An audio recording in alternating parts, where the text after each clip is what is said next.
The message glowed like toxic waste on her tablet screen. 3 words that detonated my entire existence.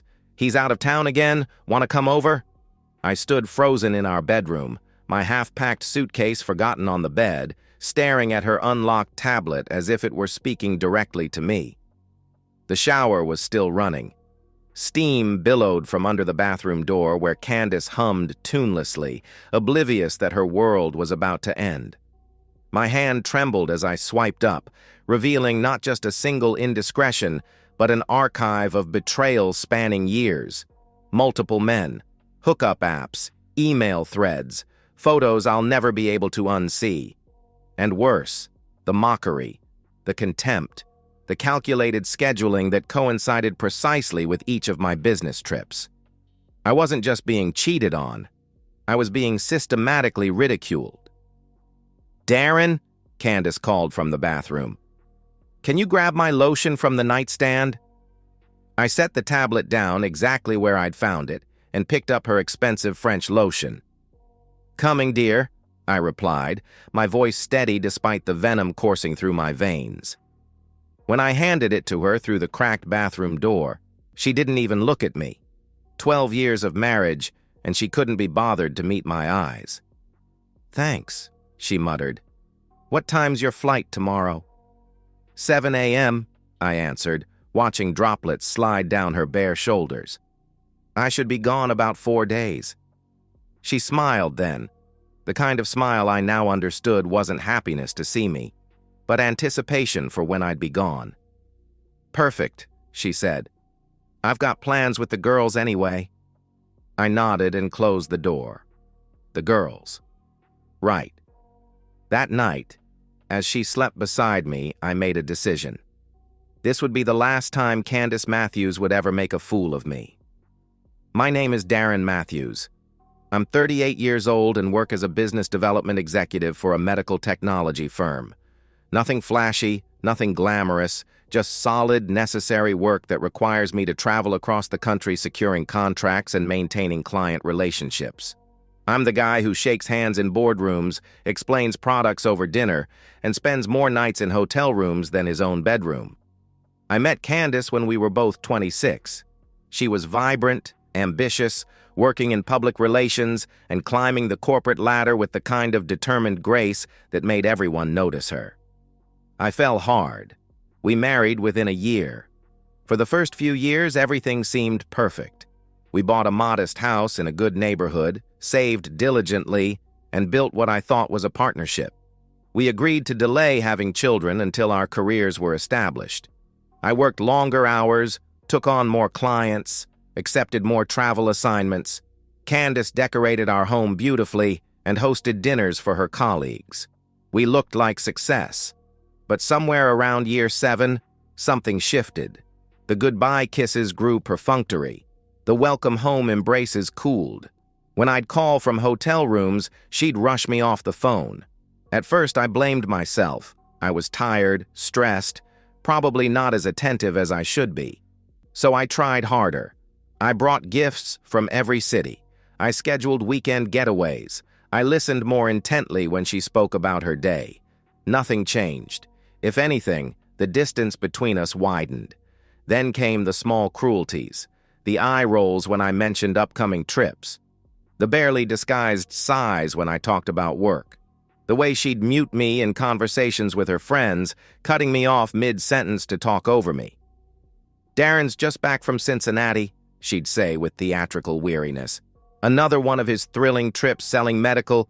What is it again, honey? Widgets or something?" Her friends would laugh. I'd force a smile, even as humiliation burned through me. But I persisted. I believed marriage was work, and sometimes you had to weather difficult seasons. I maintained our life insurance, our retirement accounts, our investment portfolio.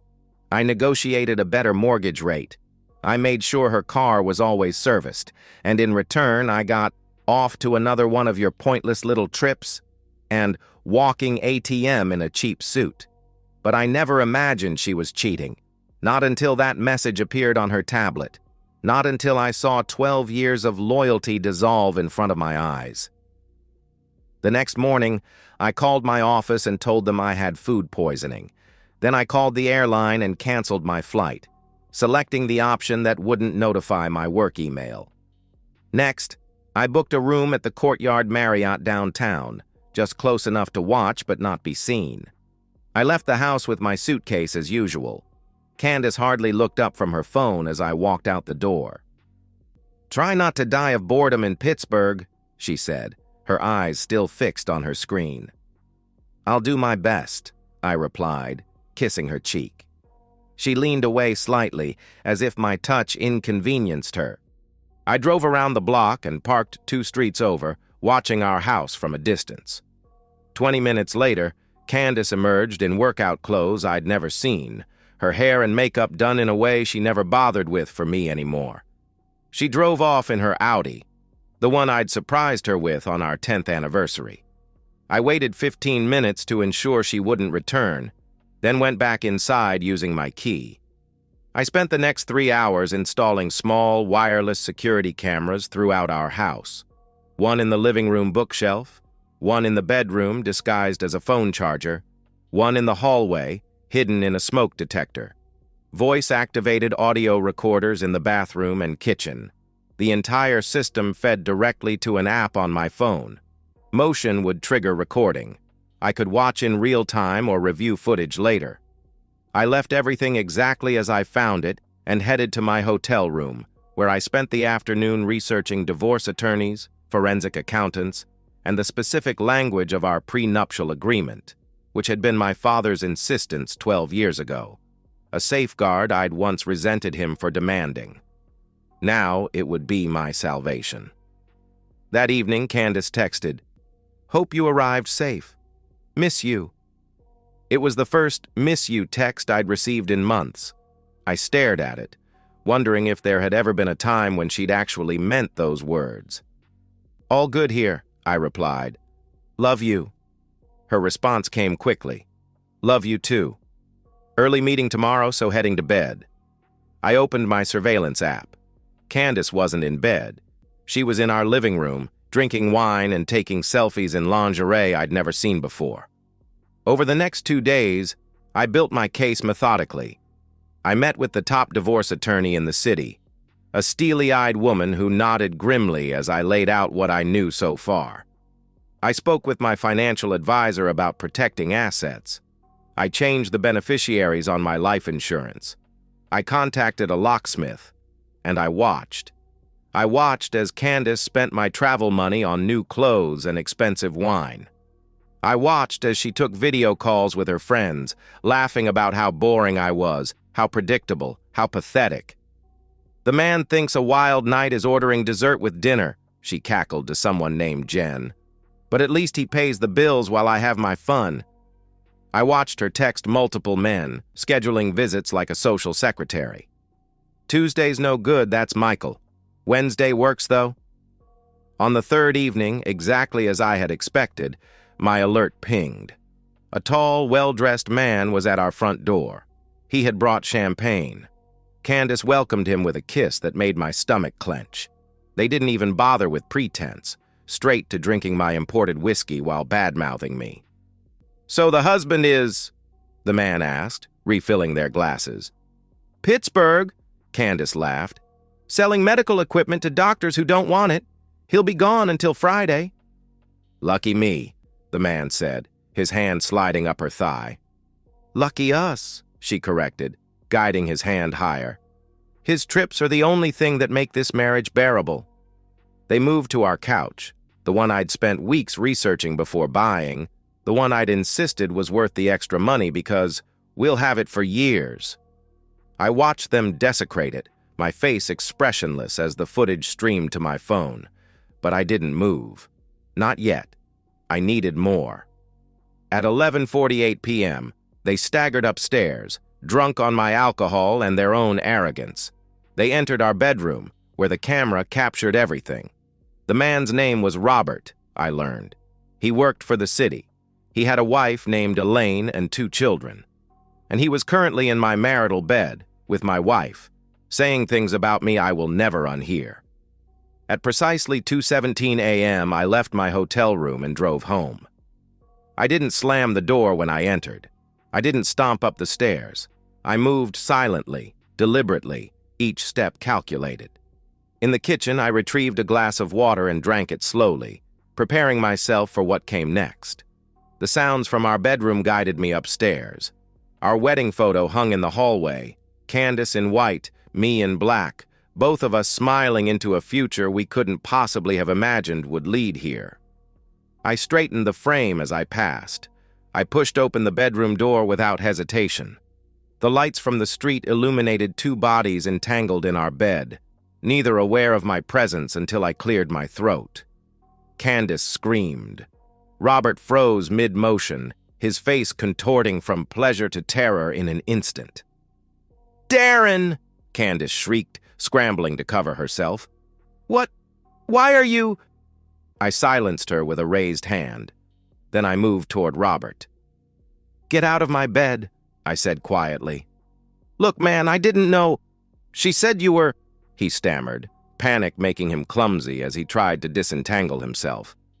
"You have 10 seconds, I continued in the same steady voice. He managed to free himself from the sheets and stood naked beside the bed, reaching for his clothes. "I don't need those," I said, picking up his pants and tossing them out into the hallway.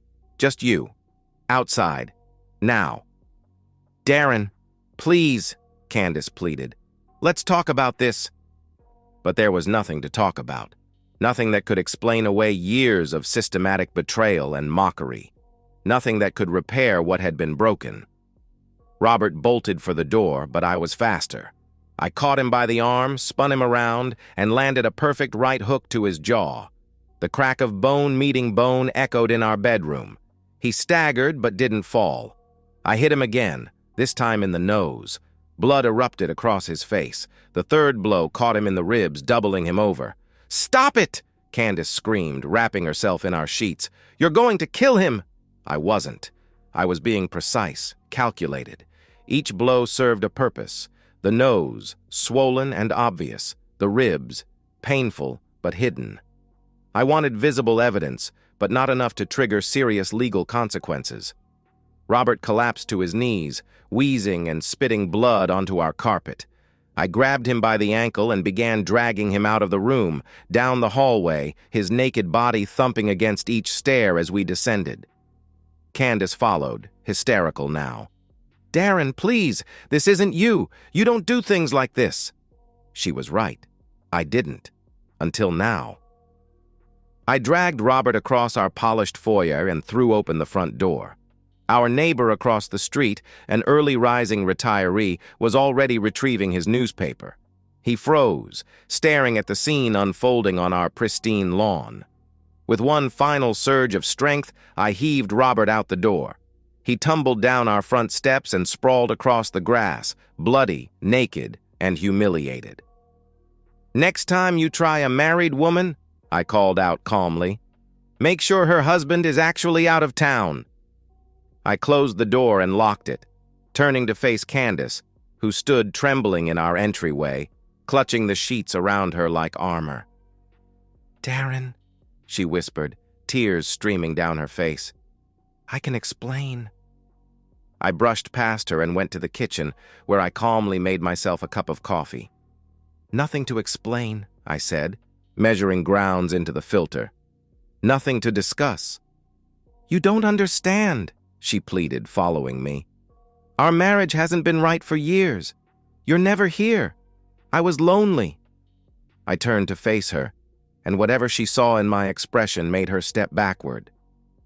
12 years, I said softly.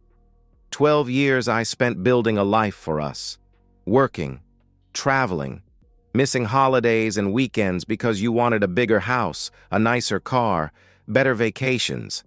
And all that time, you were bringing men into our home. "It wasn't like that," she protested weakly. "No?" I pulled out my phone and played a clip from earlier that evening. Robert's voice filled the kitchen. "So he has no idea?" Candace's laughter. "Darren? Please." The man thinks I actually love him. It's almost sad.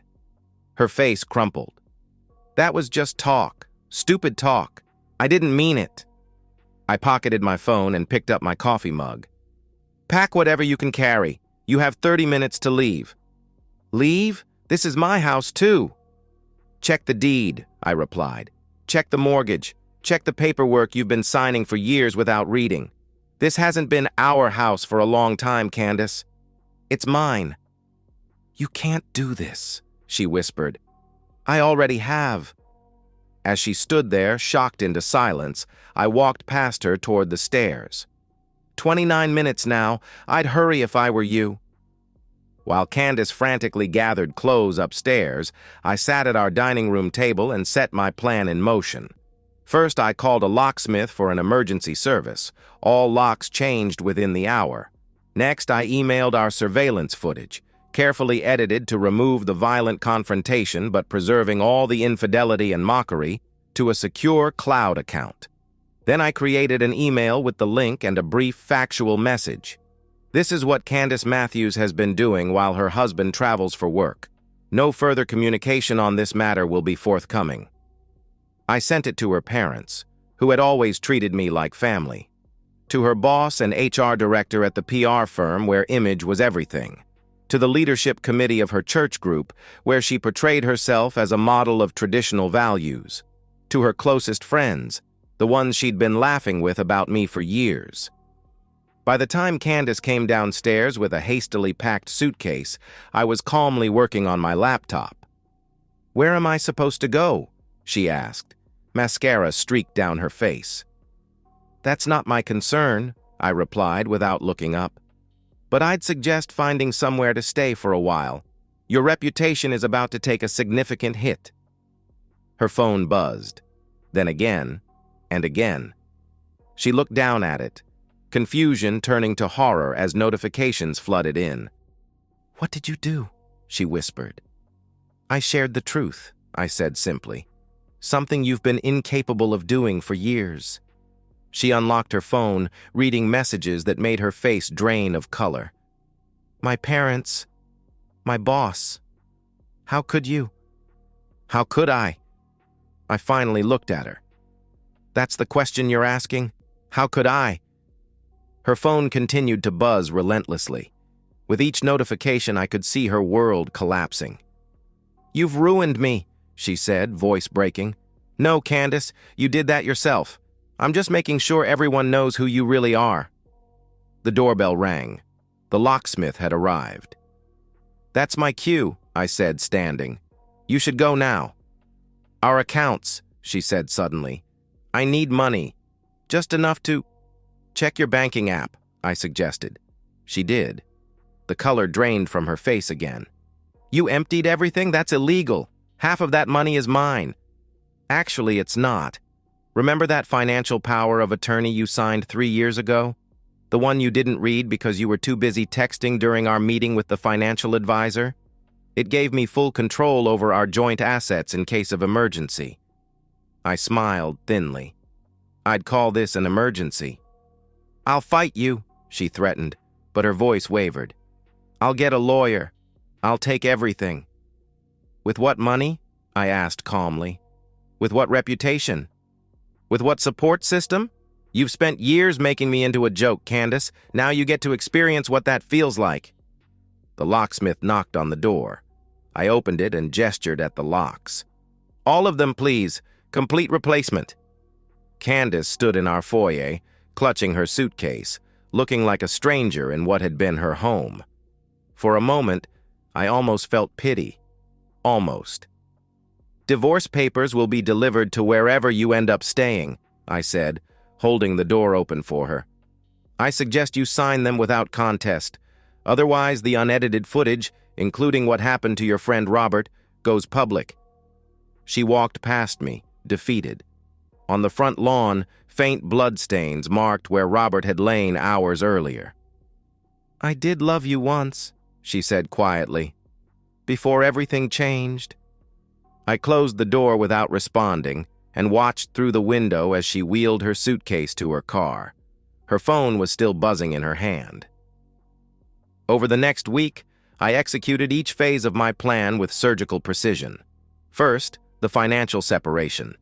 I had already emptied our joint accounts, but now I went further. I canceled all shared credit cards. I contacted our investment broker and froze her access to our portfolio.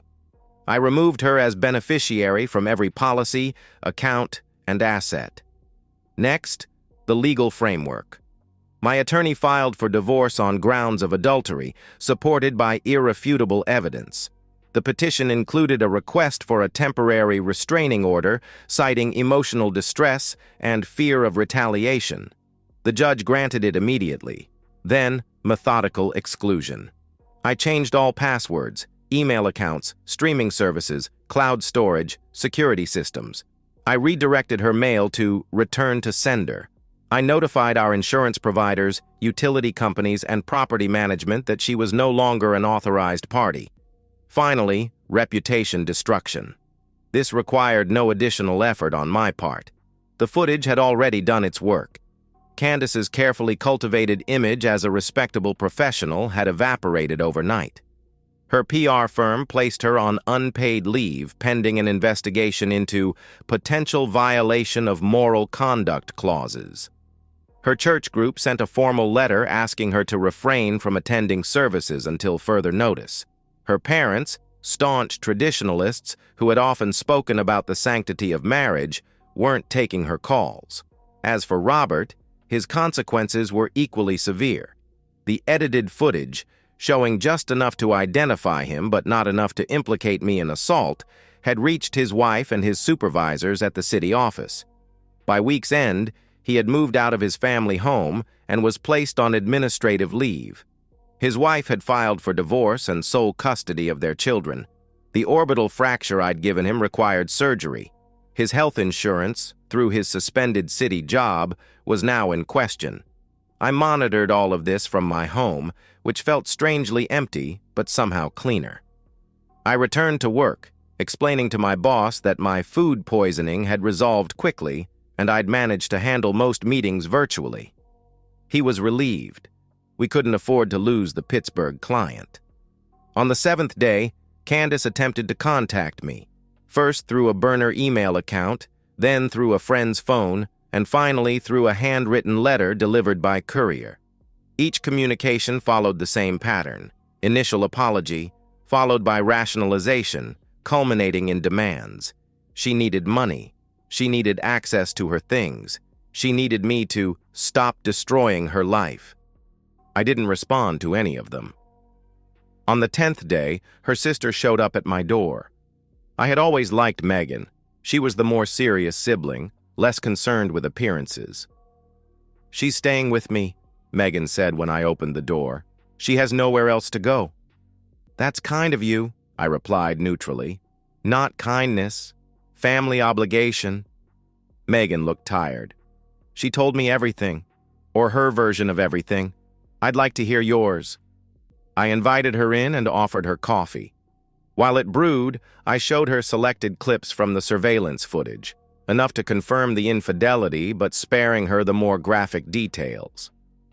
"Jesus," she whispered, pushing my phone away. "I knew she was cheating, but this—" "You knew?" I asked, surprised. "I suspected. She changed over the years, became harder, more entitled."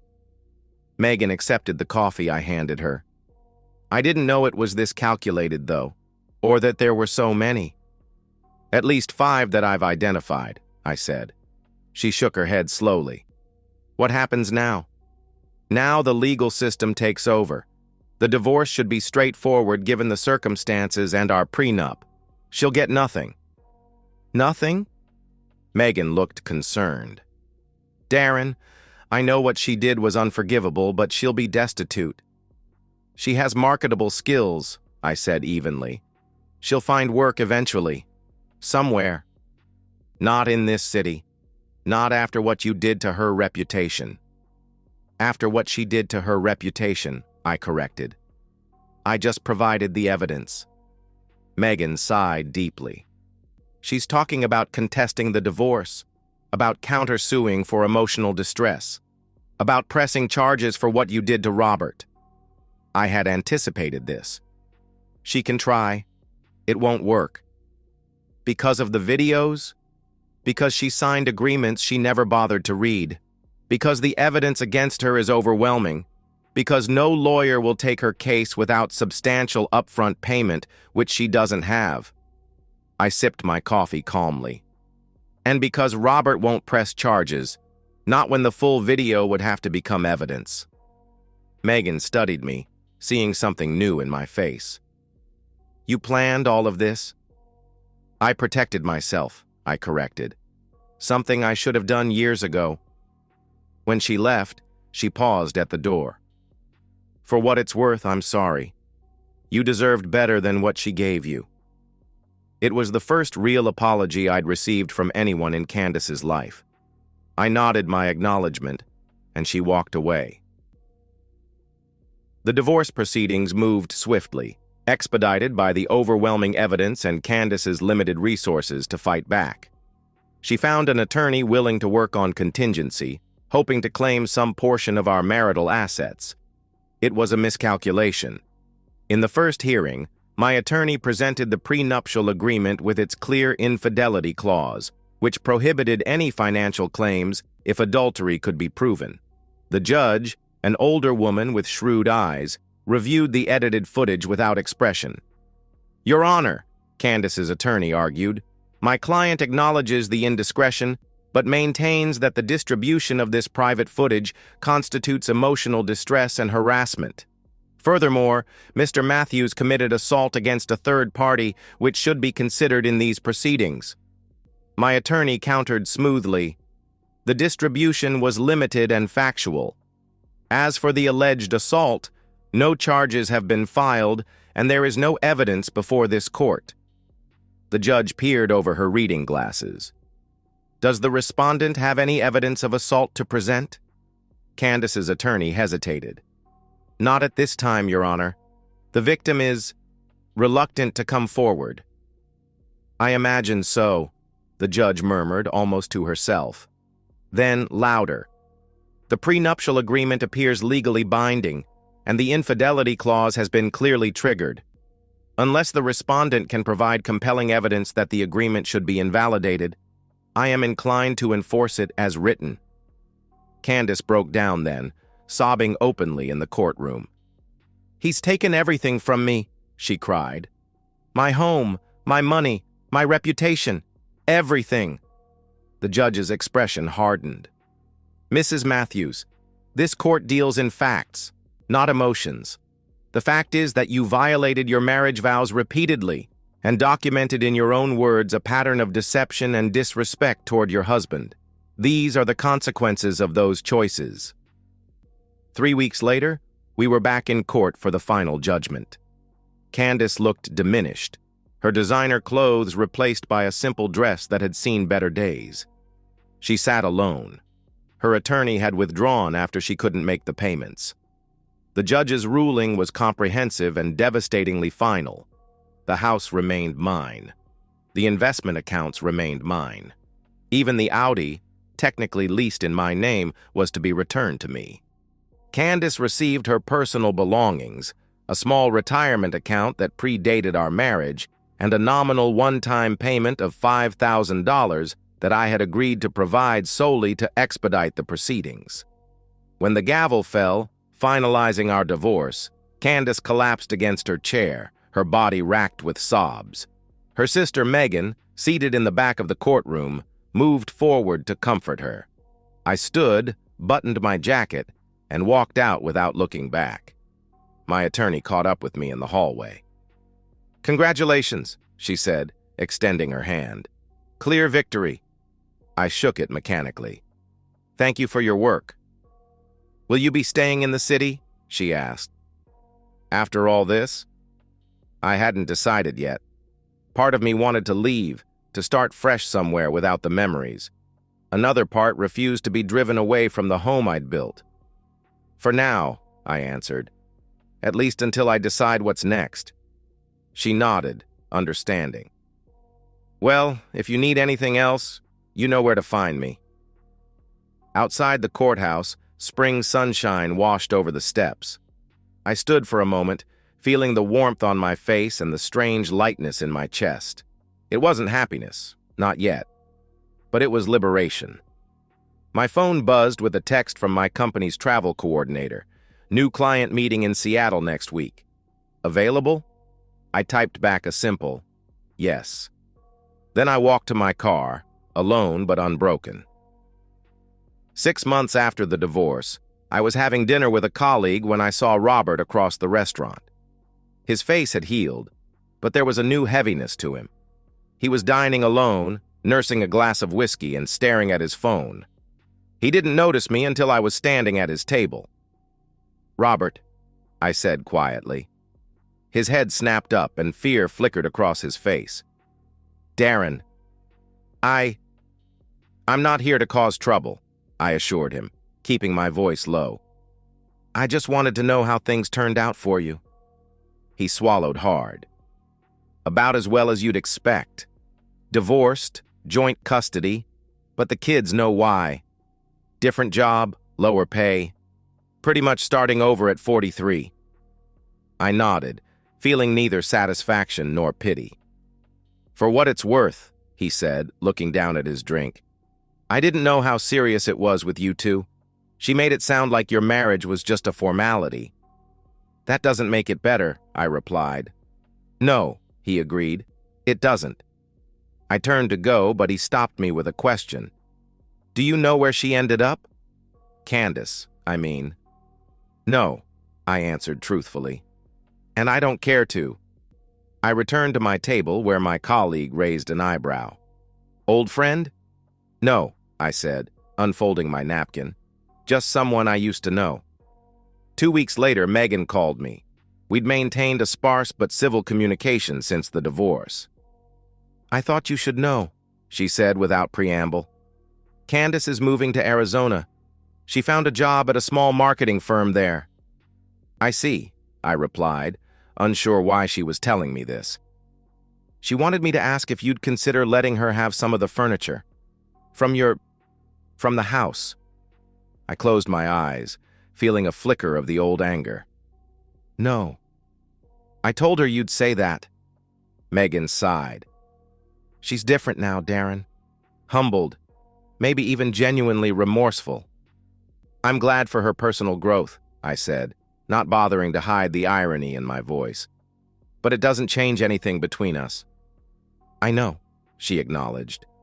"I just thought, well, it doesn't matter. Take care of yourself, Darren." After we hung up, I walked through my house, my empty, quiet house. I'd sold most of the furniture Candace had chosen and replaced it with pieces that suited my own taste. I'd repainted the walls, rearranged the rooms, erased nearly every trace of our life together. In the study, I opened my laptop and checked my work calendar. 3 trips planned for the next month: Denver, Boston, San Francisco. Good clients, important meetings. I'd been promoted twice since the divorce, my focus sharper without the constant undercurrent of betrayal. I thought about Candace starting over in Arizona, about Robert piecing his life back together, about the wreckage my calculated revenge had created. Did I regret it? Not the revenge itself, perhaps only that it had been necessary at all. My phone pinged with an email from a real estate agent I'd contacted.